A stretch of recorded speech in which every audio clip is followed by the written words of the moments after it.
Good afternoon. Welcome to the West Side Story. I'm your host, John Casey. You'll notice this week's edition is coming out a day early. A lot of things planned for tomorrow, and it just didn't allow for the vlog to go out. So you get me a day early. If you're new to the channel, please click the like button and hit subscribe so you know when I release new content. And for those who are returning, thanks for coming back. Nothing exciting in the crime report this week. The library continues to offer their myriad programs, and they really are pretty far-reaching. You ought to check them out. And something that doesn't fit into either of those is the city's zoning code. Code's been in place with very few changes since 1968. It's a long time for a law to go unchanged, especially with all the things that are changing in the city. So they have decided that they're going to revise it. Actually, not revise it, rewrite it. Start from scratch. And I think that's probably a very good idea. You know, a document that old, 54 years old, the world has changed in the last 54 years.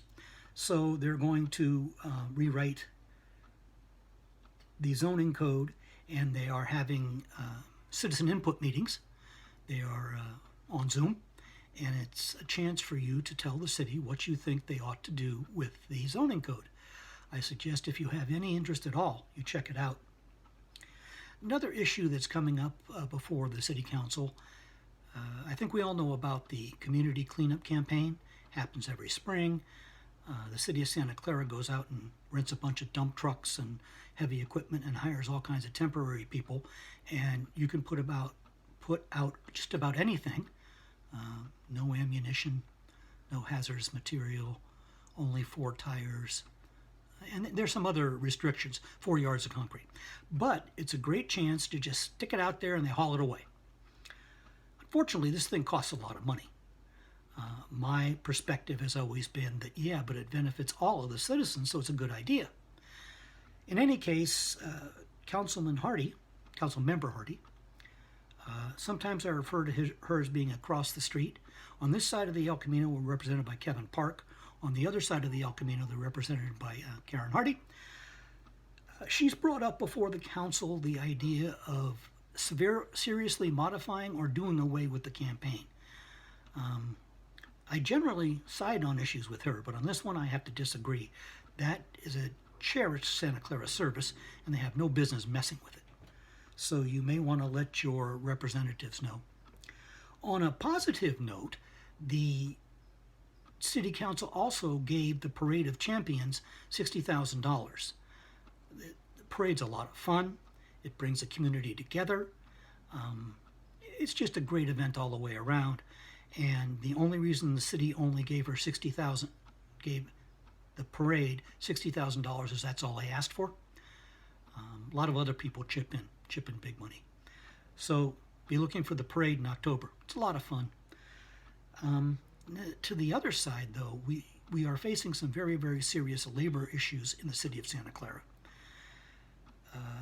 When Deanna Santana was city manager, a lot of people were very disgruntled. A number quit, but a number are still here. One of the union's representative, I believe is actually their president, spoke at last week's city council meeting, and he said unless the city gets busy and starts negotiating in good faith, that they're going to go on strike May 1st, the International Day of the Worker. I know some of these folks. These are the guys who fix the sewer lines and the water lines and dig up the street and those kinds of things.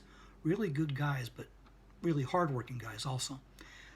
So just so you're aware, there could be a strike among those fellows on May 1st.